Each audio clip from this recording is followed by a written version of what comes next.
You find me here in my camp in Corinth, Mississippi, and I should like to talk with you about going from Fort Donelson to Shiloh, but that's quite the journey. And I think it best to start from the end and work back. It is currently the 17th of July of 62. I have had my headquarters in Memphis, Tennessee, to which I had moved my headquarters from Corinth, but I've been called back and taking once again command of the Army of the Tennessee. Something has been going on. There's been subterfuge of some sort by a person or persons unknown being extremely oppositional to me and acting to my detriment. I don't know who and I don't know why. But in complaining about this to General Sherman and talking about this, he said something to me, wrote something to me that I should like to share with you. The moment you obtained celebrity at Donelson by a stroke of war more rich in consequence than was the Battle of Saratoga, envious rivals and malicious men set their hounds loose upon you to pull you down from that pinnacle which you so richly attained. And then he said, by patience and silence, the whole thing can be quieted. So far, it has not, apparently, but perhaps at some point in time I shall find out who has been my enemy in all of this. I don't suspect it's Henry Halleck or George McClellan, because there are not two men in this country under whom I would rather serve than Halleck and McClellan. But somebody is working to my detriment.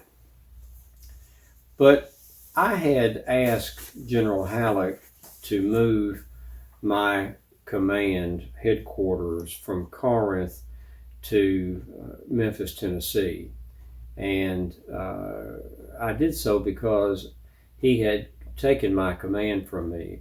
I was still the commander of the Army of the Tennessee, but Halleck had divided it into divisions, corps between George Thomas and Don Carlos Buell and John Pope, and I was in command of the right wing and the reserves, but they're under Thomas, and I had no actual command. So I was about to resign. Sherman found out about it, came to see me, told me don't resign, asked for a change of headquarters. I approached General Halleck about it, and he was more than happy to accommodate me. So on June the 22nd, I moved my headquarters from Corinth, Mississippi to Memphis, Tennessee. And I have had my headquarters there from June the 23rd until July the 15th, when I arrived back here at Corinth, Mississippi, whence I had been summoned. General Halleck had sent me a telegram on July the 11th, you will immediately repair to this place, report to these headquarters. And that's all he said. I replied to that same day, your telegram just received, am I to repair alone or take my staff? To which he promptly replied, this place will be your headquarters. You may judge for yourself. That's less than diplomatic, but he communicated his point to me. I replied that I'll leave here at 10 o'clock. I have to go by way of Columbus, Kentucky. Julia and the children were visiting with me there in my Memphis headquarters, and I didn't know what I would be doing in the future, so they needed to be sent back to St. Louis, and I went back to Columbus, Kentucky with them where I could take the cars and get to Corinth. So I did that. I got to Corinth on July the 15th, and General Halleck sent President Lincoln a telegram on July the 15th. General Grant has just arrived from Memphis.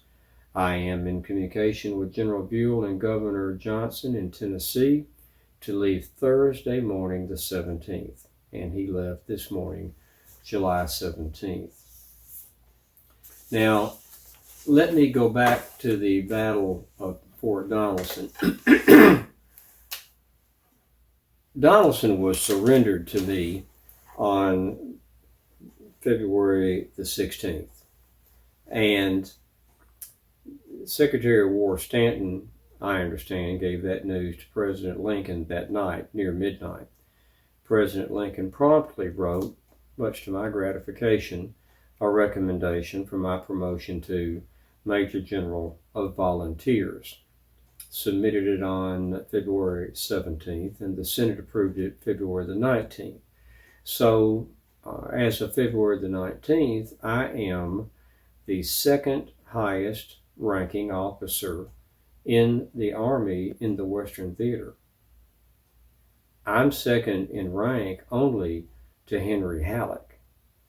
So I am turning my efforts to taking Nashville. I was wanting to go to Nashville. General Halleck stopped me and Flag Officer Foote at Clarksville said, don't go any further than Clarksville.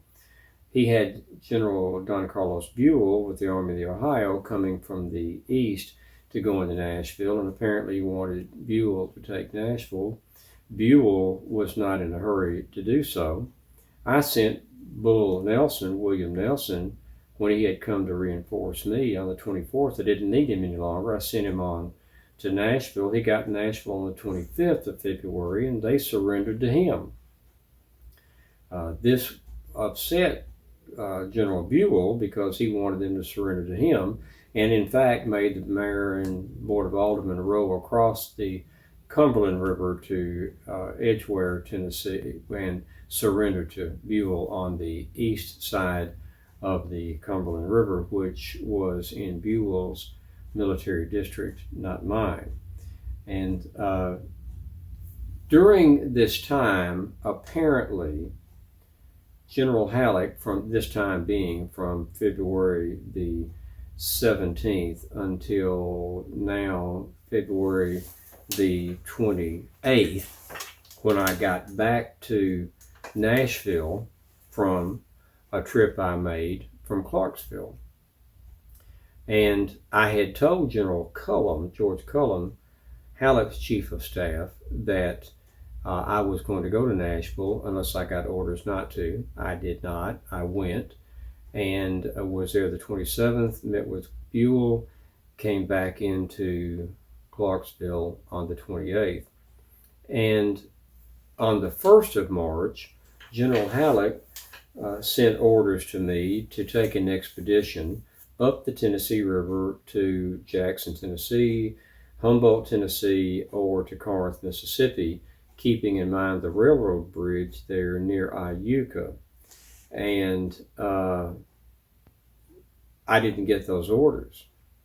So when General Halleck heard that I'd been in Nashville and had sent Buell on into Nashville, the city surrendered to him, he became apparently very upset with me and said, I thought you were in Jackson, Tennessee. What are you doing in Nashville? So there was apparently some communication between Halleck and McClellan, and on March the 4th, Halleck sent me this telegram. You will place Major General Charles Ferguson Smith in command of expedition and remain yourself at Fort Henry. Why do you not obey my orders to report strength and positions of your command? Well, I had a double shock with that because, first, I no longer have a command. I have just won the first major victory for the Union in the war.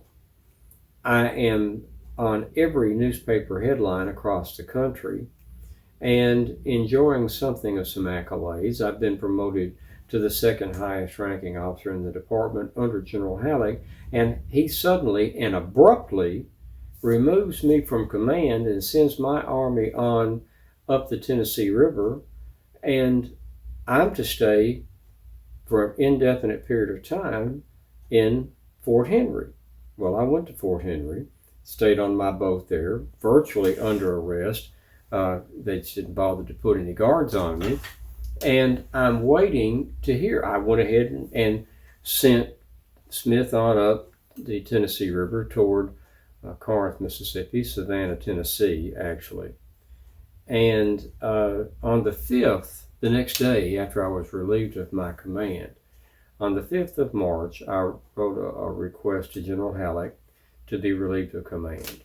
And then again on the 9th of March, I again requested to be relieved of command. And on the 13th, I wrote him yet a third request to be relieved of duty because I wanted to demand a court of inquiry, because I wanted to know who was doing this to me and to what extent, and if possible, why. But on March the 13th, General Halleck replied to me, "General Grant, you cannot be relieved from your command. There is no good reason for it. I am certain that all which the authorities at Washington ask is that you enforce discipline and punish the disorderly. The power is in your hands. Use it, and you will be sustained by all above you. Instead of relieving you, I wish you, as soon as your new army is in the field, to assume the immediate command and lead it on to new victories." Well, now, from March the 4th to March the 13th, 9 days, in limbo, in the darkness, I'm now back in command. And apparently there's been communication with Washington too, so I'm really quizzical about this, but I left on the 15th of March and arrived at Savannah, Tennessee on the 17th of March, and was on the ground at the Cherry Mansion headquarters of the Army, where General Charles Ferguson Smith had established his headquarters and took command. First of all, half of the Army is around Savannah, Tennessee. The other half has been taken to Pittsburgh Landing. That was a bad situation. I had all of those troops at Savannah moved down to Pittsburgh Landing and begin training. Almost all of them are green troops, having not seen combat. And as the troops are coming down or up the Tennessee River, because it's flowing north and they're coming south, so they're going upriver. Some 170 or 175 steamboats bringing soldiers and materiel to Pittsburgh Landing. We intend to move on Corinth to take the crossroads of the Mobile and Ohio, north and south, the Memphis and Charleston, east and west. It's the most important railroad intersection in the country at this time. It connects the Mississippi with the Atlantic, the Memphis and Charleston, east and west, and the Gulf of Mexico with the upper Mississippi, Mobile, Alabama, to Columbus, Kentucky. And we must have it. So I am training troops there at Pittsburgh Landing, waiting for Don Carlos Buell to join me. He's been ordered from Columbia, Tennessee, to come to me at Savannah and join me, some 85 miles. And he's apparently not in a hurry to get there and be under my command. He outranked me in the old Army, and he chafed greatly at being under my command in these new circumstances. So I'm waiting for him at Savannah while I'm training daily at Pittsburgh Landing, and I've got Sherman in command on the field there at Pittsburgh Landing. The issue with General Smith was that he had stepped from a boat to another boat, slipped, and ground his shin from ankle to knee to the bone, even damaged the bone. And he was suffering from probably gangrene, and also suffering mightily from dysentery. It's not looking good for General Smith to indeed even survive this. And in fact, he did die on April 25th there at the Cherry Mansion. So I'm going to Pittsburgh Landing daily and coming back to the Cherry Mansion in the evening, waiting on Buell to join me. Albert Sidney Johnston has fallen back to Corinth, Mississippi, where he is amassing a large rebel army, 40,000 or more. Now, I don't have any concern at this time, in the latter part of March, going into early April, that Johnston is going to trouble me, because military sense dictates that you don't leave a heavily entrenched position to attack somebody and give them battle in the open ground. And much of the area around Pittsburgh Landing is level open ground. Much of it is heavily wooded and steep gullies and soaring ridges, but it's a good place to camp and train for the most part. Many of my soldiers have never fired a weapon, and indeed they've gotten their weapons on the way to Pittsburgh Landing while they're on the boat from the Midwest. So I thought that their time was better spent with the manual of arms, learning how to fire that weapon, than with the pick and the spade, digging trenches or building breastworks. Moreover, you must remember that this is the last of March, 1st of April. The war is only 11 months old, and there's never been a really large battle. And at that point, men were still of the mindset that real men don't hide behind anything. A real man stands toe-to-toe with his enemy and fires his weapon. I will tell you that after the Battle of Shiloh, no one ever again held that belief, and nor did they have any problem with standing behind a friendly tree or digging a hole. But before the battle, that was the mindset. In fact, men would have thought that we were showing the white feather had we dug trenches or built breastworks.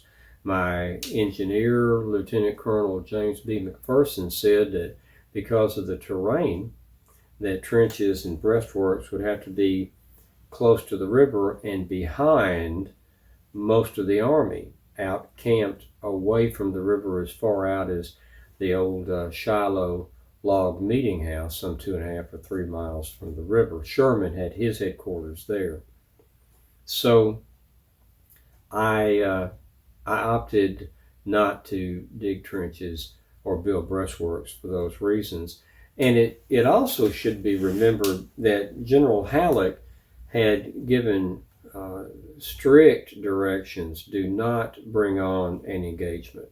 So I was not in an offensive posture. I was in a training posture, waiting for Buell to come from Columbia, Tennessee and join me, and then we would march.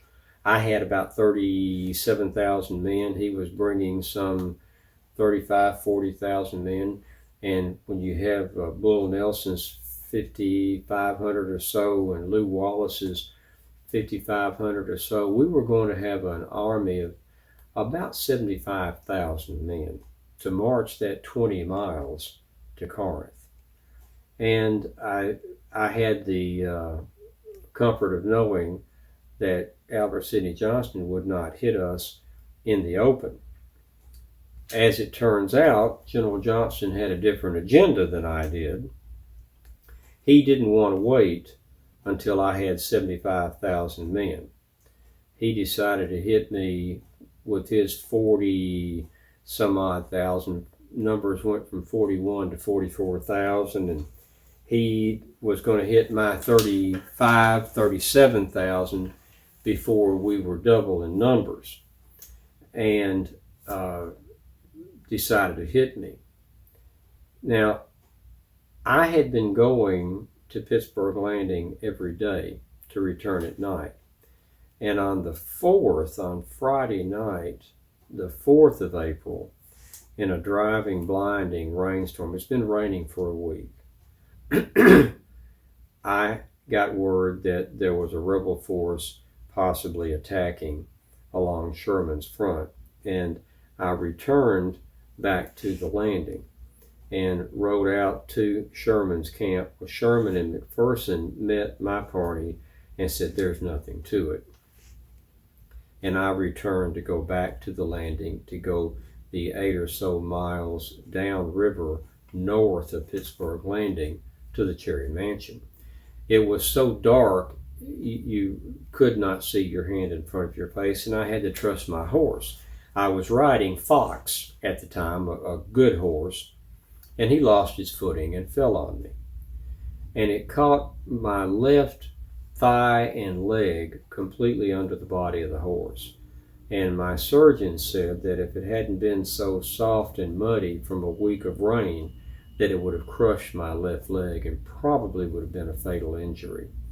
As it was, they had to carry me on the boat, and by the time I got that 8 miles or so downstream, my left ankle and leg was so swollen my boot had to be cut off of me. Fortunately, it was not life-threatening, but I had to wear a house slipper on my left foot. I couldn't get a boot on. And we are hearing rebels probe, fire their weapons. We even heard bands off in the distance. We knew they were out there. I knew that Johnston was somewhere close by. I thought it was a reconnaissance in force. I did not think, as I made it clear, that he would attack me. I was incorrect in that assumption. However, we did know they were there. We knew where they were. I couldn't have been more prepared for that attack if General Johnston had telegraphed me and told me when and where he was going to hit me. So while we were not ready for them, we were prepared for an attack. I had told General Buell to get with me as soon as he got to Savannah. General Nelson, Bull Nelson, has already gotten there with his division, and I'm holding him in readiness to move down the riverbank. Now, the Cherry Mansion is on the east side of the Tennessee River. Pittsburgh Landing is on the west side. So Buell is going to have to cross the river with the Navy amphibious assistance to get his troops across, and I've got Buell in readiness. I also have Lew Wallace with about 5,500 troops just a few miles, 5 miles or so north of Pittsburgh Landing at Crump's Landing, and that's a large supply depot for us. And I really thought if we were going to be hit at all, we'd be hit at Crump's Landing. So I'm keeping a contingency of between 5,000 and 6,000 troops there under Lew Wallace. They built a road. There's the river road that runs close to the river. Wallace and his men and troops from the camp at Pittsburgh Landing have built another road, and in fact built a bridge across Owl Creek for a second route in case it's needed. So Wallace is in readiness to stay in place or to move south if needed. I've got Bull Nelson there at Savannah, Tennessee, and I'm waiting for Buell to get there, and I told him, when you get there on the 5th, come to me immediately. He didn't.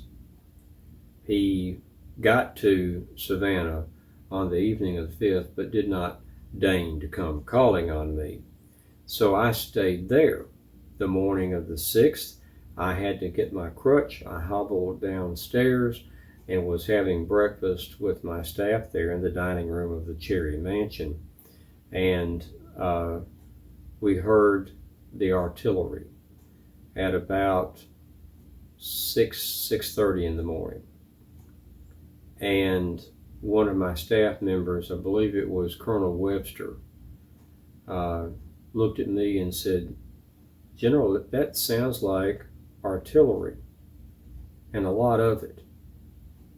And I said, "Yes, it does." And then it became more pronounced, and I set down my cup and I said, "Gentlemen, the ball is in motion." And I've had the steam up, kept up in the Tigris, my command boat, and I had to be carried down the very steep steps from the rear portico of the Cherry Mansion overlooking the Tennessee River and on the boat. So when I gave orders to Bull Nelson, bring your troops down the river and to Pittsburgh Landing opposite, and then come across. I need you. We passed Lew Wallace on the way to the Cherry Mansion, and I pulled up beside his boat and told him, I gave him verbal orders, come as quickly as you can. The attack is at Pittsburgh Landing, and come by the nearest road. And he said, we're all ready to go. And I moved on. I got on the shore there, the bank, 8:30 in the morning on the 6th, and by this time, the cannonading is in full throat. There are also several thousand soldiers hiding under the ridge, the crest of the bank, coming down to the Tennessee River. I was not disturbed at this. I didn't consider them cowards because most of them were just boys, and most of them had never had anyone shoot at them, never seen the elephant, seen combat.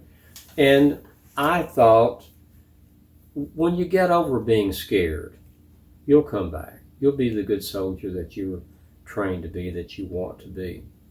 I immediately gave orders to start moving ammunition to every commanding officer on the battlefield, and I was helped on my horse and began to go to right to left, from Sherman on the right near the Shiloh log meeting house, all the way around to the left, Hurlbut on the left, anchored against the Tennessee River, a line some 3 miles long. What had happened is the rebels had hit us in 3 columns about that 3-mile length, some 12 or 1,500 yards apart. And they were stretched out and coming in 3 waves. They had pushed us back from the outermost reaches of the encampment, which was pretty much the log cabin, Sherman's headquarters. Now, one Ohio regiment, I believe the 54th Ohio, under Colonel Jesse Appler, was camped, for whatever reason, about 400 yards out past our outermost line. So Colonel Appler and the 54th Ohio was the first unit that was hit by the Confederates as they came out of the woods. They took the brunt and were swept away. Unfortunately, Colonel Appler had been sending warnings to General Sherman, saying somebody's out here. And Sherman, after the second or third messenger, lost his temper, sent word back to Colonel Appler, if you're so afraid, take your damned regiment and go back to Ohio. He heard no more from Colonel Appler, and that's unfortunate on General Sherman's part. General Sherman had sent me a message the night before. I don't anticipate anything like an attack from the Confederates, and they were just a few hundred yards away from him at the time, massing for the attack. Well, they swept us back. We gave grudgingly. As W.H.L. Wallace's division was pushed back, he was shot in the head, and we thought at the time dead. And General Prentice, the same General Prentice who had objected to my authority in Cape Girardeau back a few months ago in the summer, is now in command of a regiment or so that took up in a woods next to a farm road near Duncan Field. And it became known, that heavy woods became known as the Hornet's Nest for, I think, obvious reasons.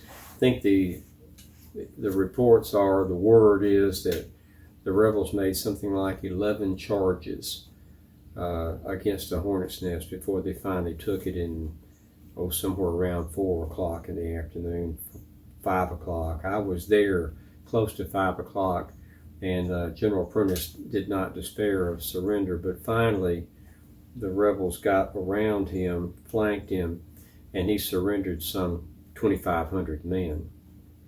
But what he had done was to stall the rebel advance and give me time with Colonel Webster, my chief of staff at the time, to set up a last line of defense of artillery. Webster got the heaviest guns he could find on the battlefield and set up a perimeter running east and to west from the river facing the Confederates. And by this time it's getting dark, and the fighting is tapering off until darkness fell and the battle was over for the day. And we had held on. We were close to the river, but we'd held on. The troops from General Nelson and the troops from General Wallace, neither one of them got there during the day. I had sent a message about 10 o'clock in the morning with the quartermaster there from their landing, and he wrote down, I gave him a verbal order, he wrote it down. That order has disappeared, but I sent him to find Lew Wallace and said, come quickly, I need you. I needed that 5,500 men. And then later in the afternoon, I sent Colonel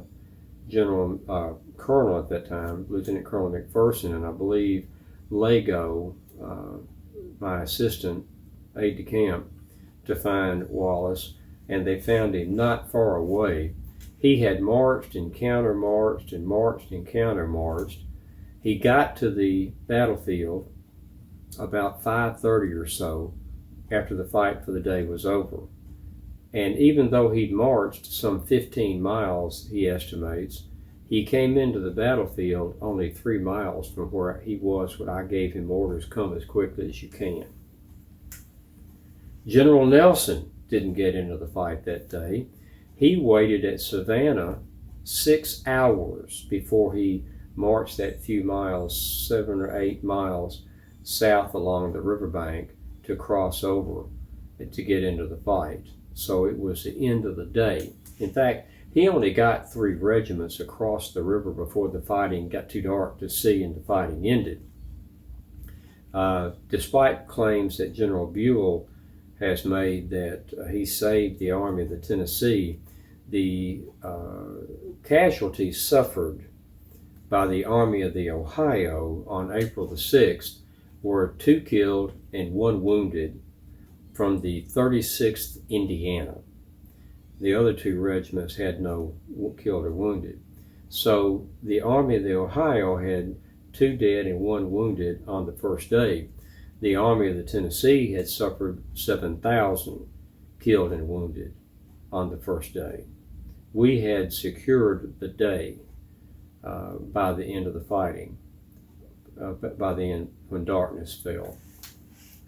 By this time I have learned that Albert Sidney Johnston is dead and Pierre Gustave Toutant Beauregard is in command. Beauregard's a fighter, every bit the fighter that Johnston is. So I am prepared for another day of equal savagery to what April the 6th had been. About dark, the rain set in again. Now, all day on the 6th, Sunday the 6th, it had been a beautiful day. But come dark, it started raining again and came in a torrent, a real frog drowner, as they call it around Pittsburgh Landing. And I had, after I'd secured the line, made my rounds with the commanders on the field, had gone back to the Pitt Brothers trading post, where I had had my headquarters, to find it has been taken over by the surgeons and it's now a hospital. I tried staying in there to get out of the rain, but they were sawing off legs and arms and treating the most ghastly of wounds. And I was in that horror for just a little while, and I took the point of view that it would be better to subject myself to the elements than to witness that horror. And I went back outside and got under a tree and tried to stay dry. About midnight, Sherman came walking up, materialized out of the darkness and the rain. I was standing there holding a lantern, trying to smoke a cigar. And Sherman came up and said, "Well, Grant, we've had the devil's own day today, haven't we?" And I said, "Yeah, lick 'em tomorrow, though." I couldn't see in the darkness very well, but Sherman looked a bit taken aback, and I found out later he had actually come to suggest to me that we retreat across the Tennessee River and put that river between us and the rebels. And after an awkward silence, he said, "Well, I expect I should get back to your command." And I said, "Best you do. Have your men sleep on their arms." They had indeed collapsed on their arms from the exhaustion of the day. "We will attack at first light. As I told you at Fort Donelson, there is a time in every battle when both armies think they are whipped. The army that moves first will carry the day. The army that moves first tomorrow will carry the day, and Pierre Beauregard is going to have to get up mighty early in the morning to hit me before I hit him."